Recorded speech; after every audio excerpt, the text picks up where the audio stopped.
Good morning. Good morning. Hi, Patrice. Hi, Maxine. Welcome.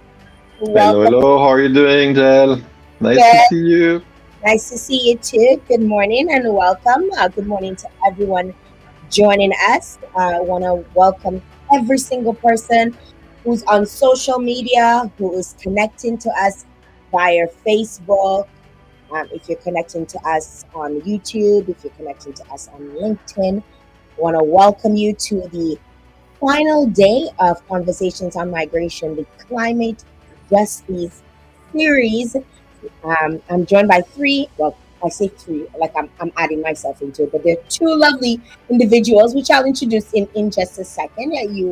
You'll get to know a little bit more about them in just a little bit. But we also have three wonderful panelists who will be joining, and I am so interested to hear this conversation today. I think the last 3 days have been a game changer because we see how persistent youth activists are across the Caribbean in terms of getting climate justice.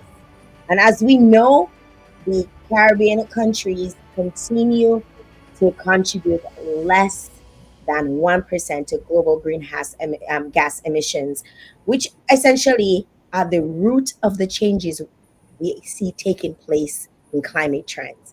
Yet, Caribbean countries are still highly exposed to the increasing adverse effects of climate change and also associated with environmental degradation, including rising sea levels, more frequent and intense hurricanes and storms, and changing weather patterns.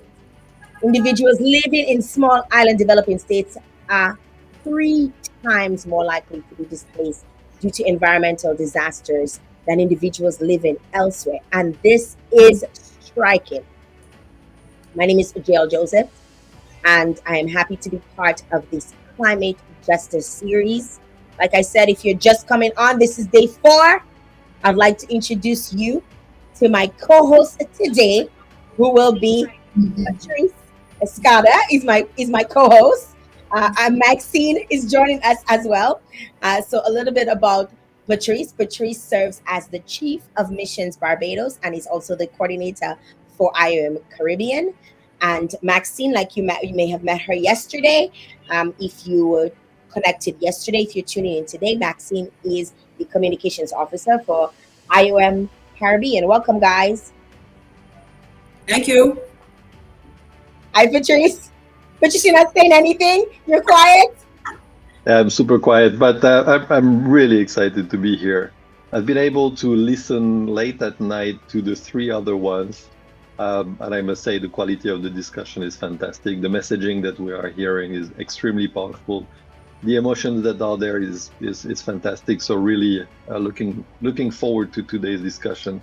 A bit sad that it's already the last one, but It is let's enjoy the it. final. It is the final, right? And I'll leave Maxine. Take Maxine. Maxine, you can take the lead from here in Sure. terms of introducing the panelists, and then we'll come back to the discussion. Yep. Well, thanks, Jill, and thanks to everyone who's logged in, who has been following us for the past 4 days. This is the final day, and we are really looking forward to it. Today with us, we have three more youth advocates from across the Caribbean. We have, I'm going to start from top of screen. So we have Saint Luc Leblanc, who is Dominican, living in Montserrat, migrated after Hurricane Maria. So he's a climate migrant himself, labor migrant as well, because he went up there as part of the police cohort. So he is has become very involved in the society and the environment advocacy in Montserrat. He reactivated the National Youth Parliament, and he began, I think, as youth minister of agriculture. He's now the youth premier, minister of finance and economic development. He's studying for political science at UE Global Campus. He is also the SDG 7 focal point for small island developing states. And he also works part time as an environmental monitor for a construction company that is undertaking port development in Montserrat. And he volunteers with forestry. St. Luke is involved in all sorts of aspects, and he's a perfect example of a migrant who is contributing very much to the society where he now lives. So thank you, St. Luke, for being with us. He's also going to be at COP29, sent by IOM headquarters. So really looking forward to that. Next up, I have Christine Samaru, who is from Guyana, but joining us all the way from Tanzania, where she is in the middle of her advocacy work and building her own capacity. Christine is an intersectional feminist. She's very much involved in work to do with gender and environmental justice. She's a gender and environmental justice advocate, and always bringing in the connection between gender, environment, and human rights. And Christine has founded her own NGO, the Birthday Collective, which works in this same area. So, Christine, we thank you so much for being with us this morning as well. And then we have the youngest among us, Matai Samuel, who is representing Suriname and the Dutch Caribbean. Matai has been working as an advocate since the age of 6. He's been advocating for child rights, education, and heritage. Those are his areas of work and passion. He has been a CARICOM youth ambassador. He's only 19, but he has been a CARICOM youth ambassador. He works along with UNICEF. He works along with the government of Suriname. He has done work with IOM Suriname as well and other agencies. So very involved, and proof that you're never too young to contribute meaningfully to making this society a better place. So thank you to all of you for agreeing to be here, and I'm going to hand you right over to JL. Thank you very much for this introduction. And guys, we have some really good people on the panel this morning, youth on the panel this morning, who are going to really talk to you about and share their views as it relates to how they're impacting or how we can impact climate justice. I want to get started with Christine because we know Christine is in Tanzania and we know that there's connectivity issues, and we really want her to get her message across as early as possible. So we're going to get started with Christine and bring her full frame into this. So getting the conversation started, I just want to start by saying, Christine, you may not consider yourself as this, but by definition, you're a migrant and you're also a returnee. You moved to New York in 2008 to study there. You started your professional life, and then in 2018, you decided to move back to Guyana to follow your dreams of doing environmental work for in your country. You have many hats. Like Maxine just said, you've even co-authored a children's book on climate change and health called The Sprouts and the Mystery of the Flood. How would you say your migration experience has contributed to your advocacy for change and to building a sustainable economy that is fair and inclusive for all? Thank you so much. I'm really appreciative to IOM for including me in this conversation. And throughout the week, I've been learning so much. So when I think of migration has always been an integral part of my life story as an intersectional gender and environmental justice advocate. My ancestors were taken across the Kalipani, or the dark water. Oh, I think we may have lost Christine. And that was one of our, greatest. I saw the light flicker, and I'm like, ooh, I hope she's not losing power. But we will put her on hold for now, because we do understand, the internet is interneting. She's in a different country where there's connectivity issues. So we're gonna keep pushing, and we're gonna continue, and I'm gonna bring in St. Luke. So St. Luke, welcome to the discussion, and I will get to your question right now. So Montserrat has been facing the unpredictability of the Montserrat Soufriere Hills volcano, which became active again in 1995 and has continued to erupt ever since. In 1997, 19 people lost their lives. Thousands of people were displaced from the island, and living a population of only like 10.5 thousand. leaving the island scarce of people and causing severe trauma for Monstratians. Since then onward, migration has continued due to hurricanes and other climate impacts, among other reasons. In such contexts, what are some clear actions to help achieve resilience to these disasters? Thank you, JL. Thank you, everyone, for having us. Just a point of correction. Right now, there are 4,000 persons on the island, and to enhance resilience to disasters in Montserrat, particularly in the context of volcanic activities and climate impact issues, several clear actions needs to be implemented. One being disaster preparedness and response planning. Let's develop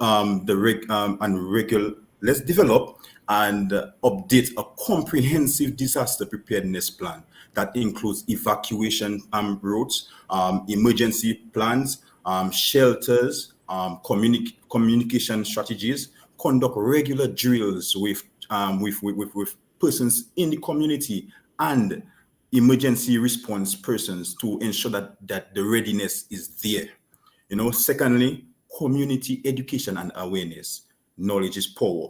Implementing educational programs to inform the population about the risk associated with volcanic eruptions and climate change issues. This include training on how to respond during emergencies, understanding warning signs, and promoting safety measures. Because honestly, there are a lot of persons to this day who doesn't understand the importance of climate change and the importance of what that volcano can do.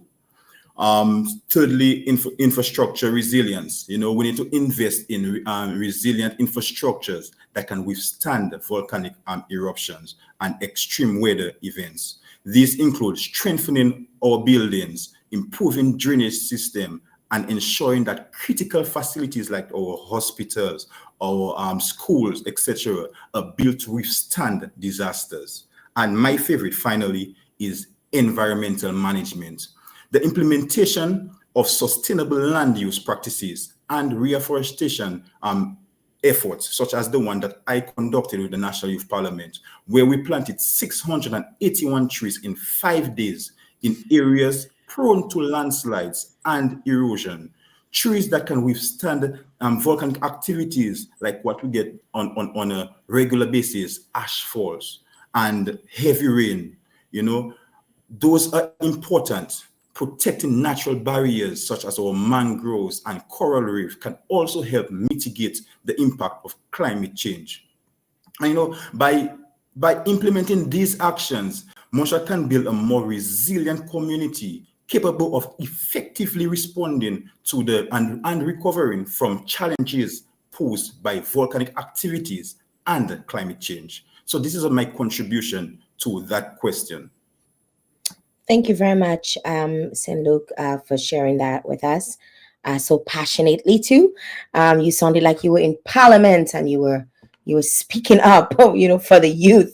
That was very impressive. I'd like to bring Matai into the frame. I see Christine has been trying to connect, so hopefully we get through following Matai's contribution and we can have her share hers. So Matai, as we know, the Caribbean is home to 12.6 million children, according to UNICEF report back in 2019. Children and youth are among the most vulnerable groups to the impacts of climate change, such as drought, storms, and flooding.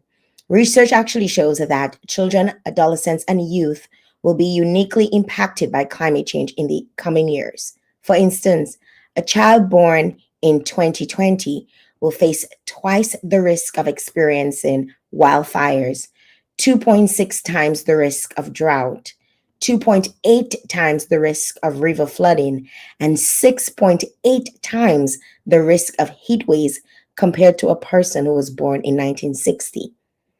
This makes it more likely that they will experience cross-border migration, internal displacement, or even relocation of entire communities due to climate impacts in their lifetime. How do you see climate justice in the Caribbean context, particularly as it relates to the needs of children and youth forced to be displaced? Thank you, Ms. Joseph. First and foremost, climate action in the Caribbean is mainly about adaptation as opposed to mitigation.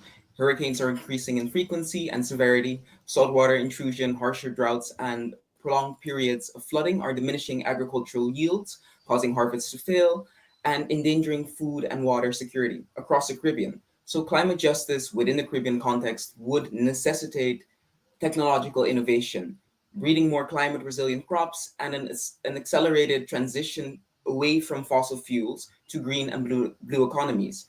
Instead, we're seeing that many Caribbean countries are heavily investing in fossil fuel industries, exclaiming that it's now our turn to exploit those natural reserves. On the topic of internal displacement and the relocation of entire communities, forced migration is often accompanied by a loss of community and cultural identity. So, in pursuing climate justice in the Caribbean, it is incumbent upon us to develop programs that focus on connections and cultural heritage, trying to preserve cultural identity as communities migrate. And the Caribbean is quite heavy on the response side. We have communal funds for hurricane relief, and if it is within our capacity to establish those communal funds for relief and aid, why can't we endeavor to design and implement regional policy? I know that many countries across the Caribbean are investing in cleaner energy and have hurricane programs in place, have other disaster programs in place, but we rarely share that data. There's way too little collaboration within a region that shares so many challenges. And if we share those challenges, the solutions must be common as well. I think that as we go towards climate justice within the Caribbean, we need to strengthen our education systems. We need to look towards integrating indigenous knowledge, indigenous and tribal knowledge into education systems. We have this perception also within the Caribbean that Western is good, Western is better, but there's a lot of intrinsic knowledge that we've taken with us across the different regions, from the different regions where our people came from. And I think that resilience, in a way, is tied to the Caribbean identity. I think that we should communicate and engage young people and communicate with and engage young people more. Uh, uh, Talks and discussions like these are a step in the right direction, but we need to have them at a much more organic level as well. We need to venture out into communities, rural and interior areas, and in some cases, the outer islands within the Caribbean, and start up those discussions on those islands in those communities as well. Thank you very much for this, Matai. Matai is only 19, and you have big brain, like that's how we call it in Dominica, big brain. We lost Christine while she was about to answer her question, and just to kind of bring the question forward again, just for those of you who may have missed it, or just so she could get her thoughts going again. We know we do understand your situation, Christine, so we're here with you. And I just want to bring your question up again, and it's, how would you say your migration experience has contributed to your advocacy for change and to building a sustainable economy that is fair and inclusive for all? Thank you so much for this opportunity. And just so sorry about my Wi-Fi and the noise, but I would say migration has always been an integral part of my life story as an intersectional gender environmental justice advocate. My ancestors were taken across the Kalipani or the Black Waters as indentured servants from India to Guyana, and even my late grandmother escaped domestic violence, and she lived in Venezuela for a number of years. In 2018, as you mentioned earlier, I migrated to live with my dad in the United States. It's a really difficult decision to move as a teenager, leaving everything I love, everyone I know back in Guyana. But I knew, and my family knew, that this was an opportunity to study in the US. And it was necessary for me to be able to use that wisdom one day and come back to Guyana. When I'm back in Guyana, I learned a lot about environmental movements and environmental justice in the United States and around the world. And I was really privileged to learn about organizing strategies and to work on the ground with various environmental justice organizations in the Bronx, advocating for clean water, clean air. And I was really inspired by the work that I do right now with my NGO. Was really inspired by the work that I did in New York specifically. Living among different people was also really inspiring because you learned about their history and their struggle. And for me, realizing how our history, especially as colonized people, we're so very, very similar. And so we struggle together. And so I believe when much is given, much is expected. And by receiving an education, it was necessary for me to come back and to work in Guyana. In Guyana, we have a really high migration rate. This country fuels my inspiration. There are many, many challenges, but there are solutions by the people that live here. And I'm really grateful that I was able to live abroad. And I'm really satisfied every day that I'm able to work with diverse community to connect environmental issues to gender, migration, housing, and overall human rights. Thank you very much, Christine. I'd like to bring in Patrice. Patrice to the fold. Patrice, I don't know if you have any words for based on what you've just heard, and also I know you have a question that you'd like to pose to all of the panelists here today. Thanks, Jael. I do have many words, but I want to hear from them, so I will keep them very short. I'd like two reactions from you guys, and remember, I'm coming from outside. I discovered the first time I traveled, I studied in Canada, that I was European. When I was living in Europe, in France, no one ever told me I was European. And I feel the same sometimes in the Caribbean. We're talking about the Caribbean, but in reality, it's a reality of different countries with extremely rich cultures and identity.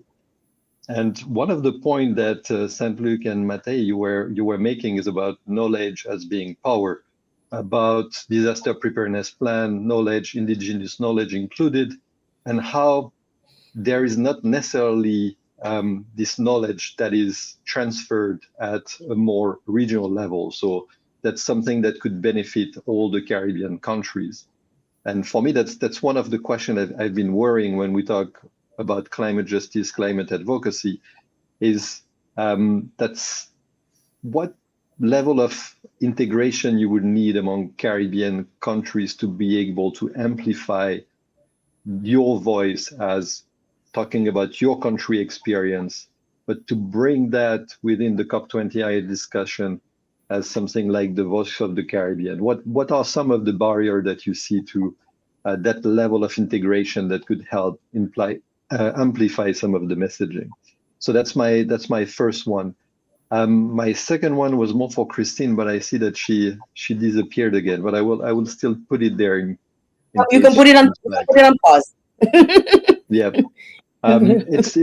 She has also a very interesting experience because she came back, but we know that for many Caribbean who leave the Caribbean to go to the US, to Canada, to other places, what makes the difference between someone that is committed to come back and bring back the knowledge versus those that might sit on the fence or might not be so interested in coming back? What do you think makes the difference?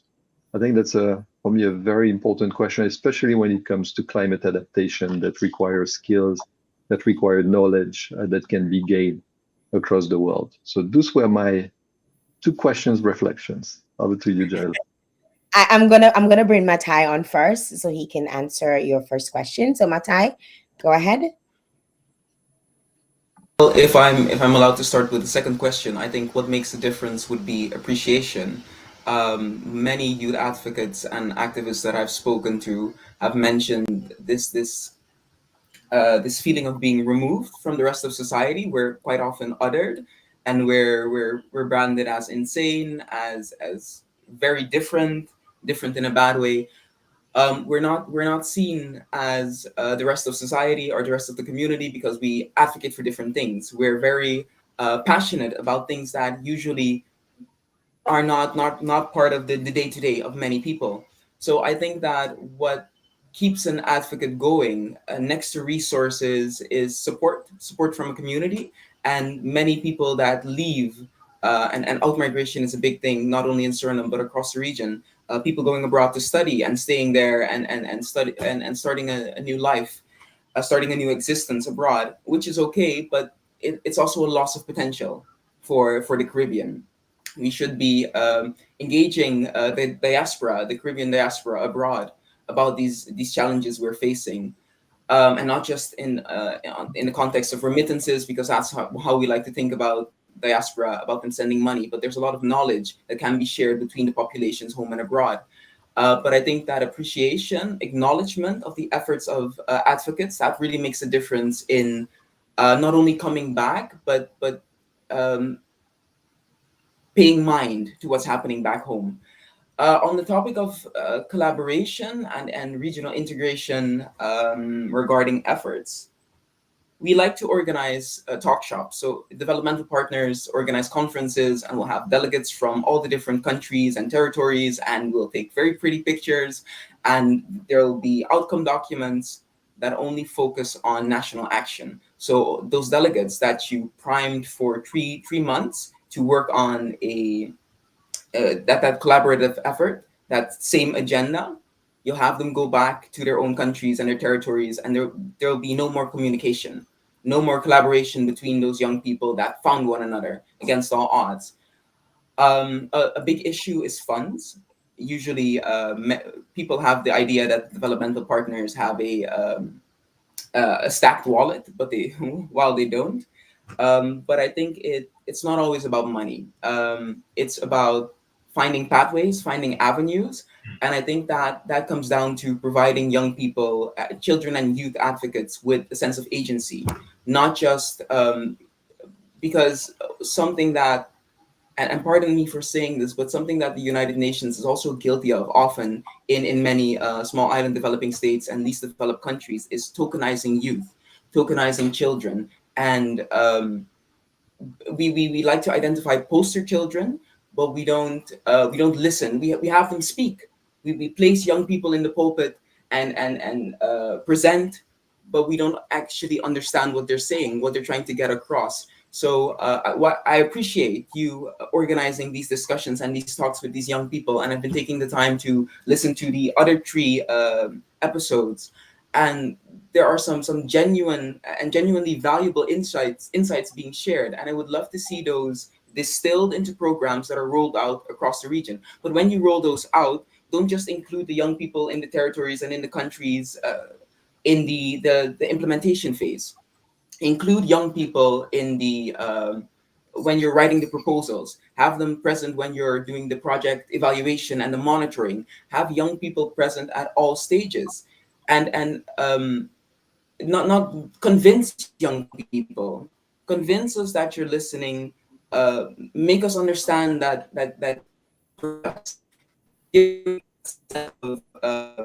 not just control but agency. Young people's future people are now. I would like to echo something Wally said recently. There's the Caribbean. And what is right with the Caribbean is its youth. So I pose it to you: listen to young people, embrace young people, and let young people lead. Thank you very much, Matai. And I'll take it to now St. Luke to answer. I guess you could choose to answer both of Patrice's questions, or whichever one you feel is pertaining to you and your advocacy specifically. If I must say, based on the answer that I gave earlier on, this can be done holistically in the Caribbean. It's a multi-layered approach. However, we need to go to COP and to those big meetings with together. Not every one of the Caribbean countries crying out for one specific thing to do for their island. We come together, and if it means that we are working towards getting 2 of these issues resolved, then we're working for that 2 in the first couple of years or whatever the case may be. For example, reducing inequalities. Let's identify and address the impact, of climate challenges on vulnerable people, such as the poor, women, children, the disabilities. Building resilience. It should be of priority and policy that when you're building, we build climate resilience infrastructure, including renewable energy, sustainable and smart agriculture, and climate smart water system management system. Let's enhance our warning system and climate information services that support informed decision making and timely response to climate related issues. When it comes to financing, like Matthew just elaborated on, we need to mobilize climate financing from international sources, such as green climate funds, so that they can support resilience and adapt to efforts in the Caribbean. We're supposed to be working together. And the thing about human rights and leaving no one behind, we need to provide climate education and awareness programs that empowers individuals and communities to take action and demand their rights. As it should start at the primary school level and should be a topic that we should be having every day.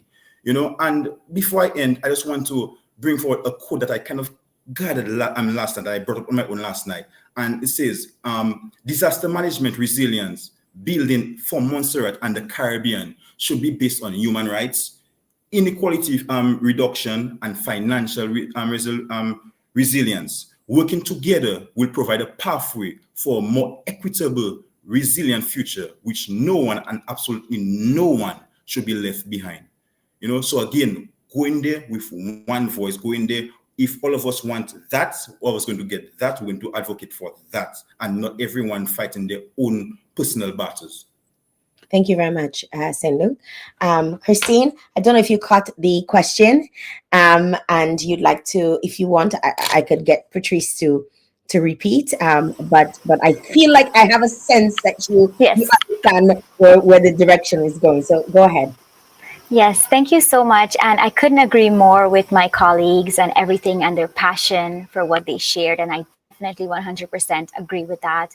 And to add on, I will say that it's important for us to continue to center marginalized voices. In the Caribbean, we have indigenous wisdom, ancestral wisdom that needs to be tapped into and to be remembered.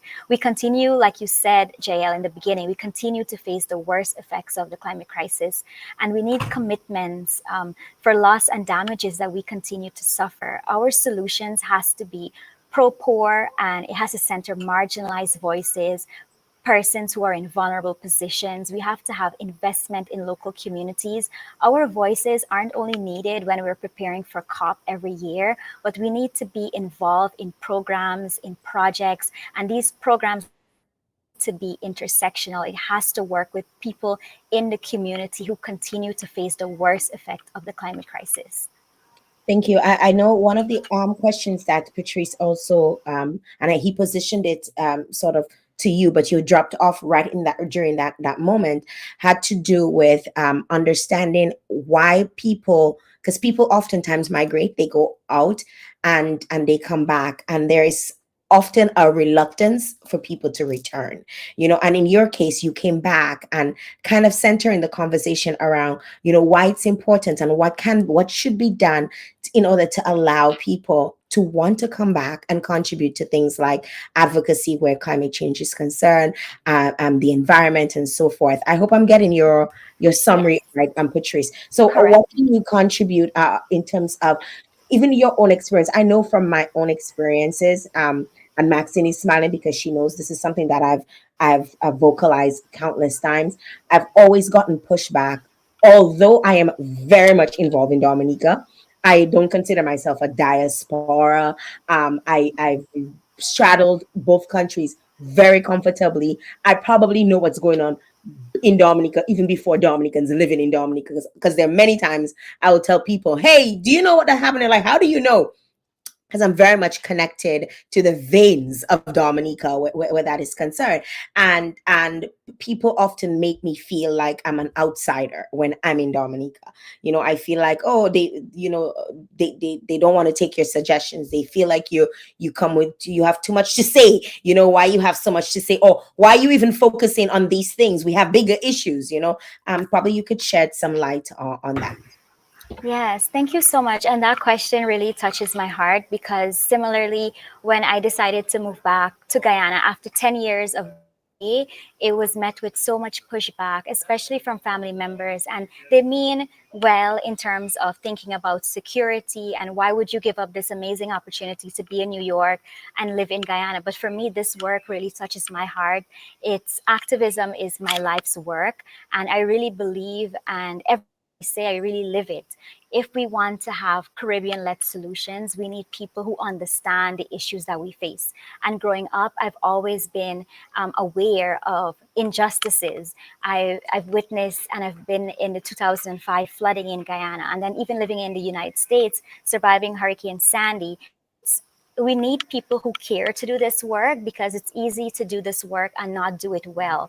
But if we're going to be intentional about it, we need people who are really committed. So even when I decided to come back to Guyana, being a young person returning, like you said, it wasn't met with acceptance. I had to prove myself. And now 6 years in, really excited and really proud of myself to make that decision. When I decided to move back, I decided that I needed to learn from the people. As much as I was coming in with a degree and experience in the United States, it was very different in Guyana. So I decided to work with the people, work in the Environmental Protection Agency, and really understand communities, understand the people, understand the work that is already being done. And working with other NGOs like WWF, I'm able to now have a better understanding of Guyana, understanding of the needs. And despite living here 6 years, I'm really cautious of my privilege. And so I'm still in debt to my communities when I'm serving them. Sometimes I don't always know the issues they're facing, but I'm always humbling myself and being open to relearning and understanding the issues that people are facing. And the way I go about my work is about centering marginalized voices always. So as much as I'm advocating and sharing my platform, and I might want to work in a particular area, it's important for me to center the people that are facing those issues first and foremost. Thank you very much, Christine, for that. Patrice, back to you. Thanks. I think we're a bit beyond time, but it was fascinating discussion. So really, thanks for you to share also in a format like that things that are also very personal, because that's where we can really relate as human beings.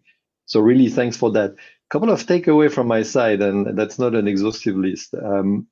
First, one of related to the One Voice for the Caribbean, but also the sense of belonging to a community of activists.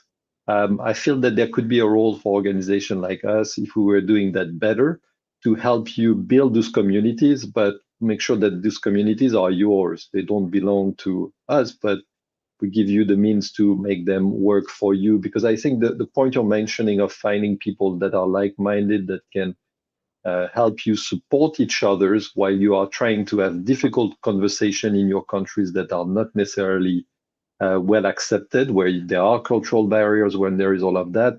I think that can also really help you get like the boost of energy that might be needed sometimes doing things that are not easy to do. So for me, that's clearly one takeaway on that. And I think that can also help Saint-Luc, for instance, to help craft messaging for COP29 when some of you have the chance to speak in this type of forum, because whatever we think of them, that's where some of those decisions are made, and it's important to have the voice heard there. I feel also the point on tokenization. I think that's really a tendency that all our organizations have, and I think that's an extremely fair point. Particularly how you describe the way there needs to be inclusion in all phases of project development. I think for me, that's something also we need to reflect on our side. I'd like to make a commitment that that's the way we want to operate. We're going to have to learn. I think there are a lot of good experience worldwide on that, but I think we need to learn a bit more and really be in the listening mode. Our role is often to mediate also between what we want to do in the field and what the person or the entity that gives the funding wants to do as well. And there is also a bit of this mediating things that needs to happen. And I'm worried that sometimes we tend to lean too much towards where the money comes from rather than where the money has to go to make a difference and an impact. So that's also for me an important point to take. And the last one, and again, it's not exhaustive, but it's really about transcending the national level, which I think came back from some of your discussions. For us in the International Organization for Migration, where we work on migration issues, which by definitions are cross-border issues, they are not national issues, we're extremely sensitive to that. And that's also why we are so keen on discussions on diaspora engagement, what is called diaspora engagement. It's to see how there could be meaningful contributions that are also accepted. It means that we really need to look at issues of mobility, especially in relation to climate change, beyond the national lens, because this is in a way too narrow to capture the dynamic of migration, to capture what might be some needs of countries that need to adapt and that might need skills that do not exist, or how at the same time you tap into the skills that do exist, especially indigenous knowledge, and ensuring that basically you don't impose Western frame of solving issues in places where it's not going to be the best way to do it. So that will be my third lessons learned from that discussion. But again, you said much more than I can summarize, so I don't think I'm doing justice to you. Thank you very much, Patrice. And I want to commend you on, your leadership style, the fact that you continuously empower your staff, and that's when I'll bring in Maxine. To do conversations like this, to have conversations like this. Conversations on migration this is not a one-time thing. We've been doing this, I believe, for since last year, right, Maxine? So I want to commend you, on your leadership qualities and even understanding. I know you don't like the term, but coming from a European mindset, and coming from Europe and coming in, I mean, people could look at you as so many different things. The white man coming in and trying to disrupt, or the colonizer. They might use all different frames, to look at you.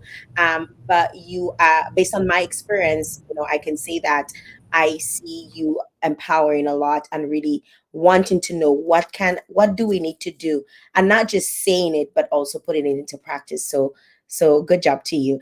I want to bring in Maxine, because Maxine has been the one really steering the ship, for this conversation is on migration, and this climate justice series. I'm always so surprised how quickly we can mobilize these conversations in less than 2 weeks. We're able to get panelists and everything, and put everything together. And I just want to also give you for really putting this together and recognizing what was necessary to make noise leading up to COP29. I would like to leave you to have the final words before we close off. Thank you, JL. So I just want to say teamwork makes the dream work, right? Yeah, it does. It really does. And so I really want to thank the three of you panelists, but also all the others. So we had 11 panelists or 11 guests in all, youth leading in different areas throughout the Caribbean. We did come late, and you guys were really flexible with us, and we really appreciate it. But your messages have been so powerful and so passionate. We will be amplifying these messages over and over again, and definitely some of the suggestions that came out today in terms of involvement, nothing about us without us, which is a message that comes from people with disabilities, but also in general from minority communities and marginalized communities. And so I'm happy to hear Patrice say it'll be definitely a different way of doing things. But we have been intent on listening, and this is what Conversations on Migration in the Caribbean has been about from day one. This is the 9th episode, and we're already planning the 10th, which will be maybe on the 4th of December. That's what we're looking at. And just to thank all of you who have tuned in, JLU for being such an excellent host and for working along with us on the imaging and everything. Patrice, you for being behind this and being really excited about it as well. And yeah, Helen, let's not forget Helen, the project manager, yes, for also being a bumblebee of fire behind all of this. And yeah, we are one Caribbean. We are defined by migration in so many different ways, from our origins throughout our existence. And I think that is one of the messages that we really want to leave over and over again, is that, guys, it's not about us and them.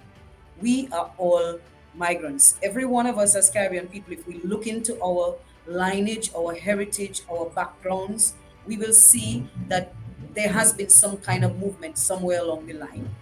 Even the indigenous people moved, and that has been their tradition and their way of life has been movement, right? So let's stop making differences and segregating our communities based on the things that are unique to different individuals, and let us try to collaborate and move together as one Caribbean. Thank Definitely. you. Definitely. And my final words, I just want to reiterate the importance of those of you who come on here at any given time, whether it's before, during the show, whether you caught it after and you came back and you're listening, whether you've been following the entire series. I want to encourage you to share. I encourage you to tag your political leaders. I want to encourage you to tag your governments in all of the conversations that have, especially those that have happened over the last couple of days, because a lot of those leaders will be the ones going to COP29, and that is information for them. That is food for thought. That is things that they could bring to the forefront, understanding the importance of why the youth needs to be involved in these conversations. I love what Matai said in terms of it's not just asking the questions and asking us to implement it, but in terms of making us be involved in the policies and making us be involved in everything that pertains to us, so that at the end of the day we get a resolute that everybody can benefit from, so that no one is left behind. Just sign that in, right? I want to say thank you to all of the panelists who came on over the last couple of days. Thank you for your time. Thank you for your expertise. Thank you for your knowledge. Thank you for being solutions driven. And thank you to the organization, the IOM Caribbean, for really putting this platform together so that we can all learn from, so that we can all grow from, so that we can all help each other, achieve a more sustainable Caribbean. Thank you again for the opportunity. And I want to say goodbye to all, and look out, like Maxine said, for the next conversations coming up in December. Don't forget to follow the IOM Caribbean. Follow on Facebook. Click Facebook. You can go on YouTube and look at the videos. And it's all of the videos are there for your own consumption. Until next time, guys. Bye-bye. Bye to all. Bye.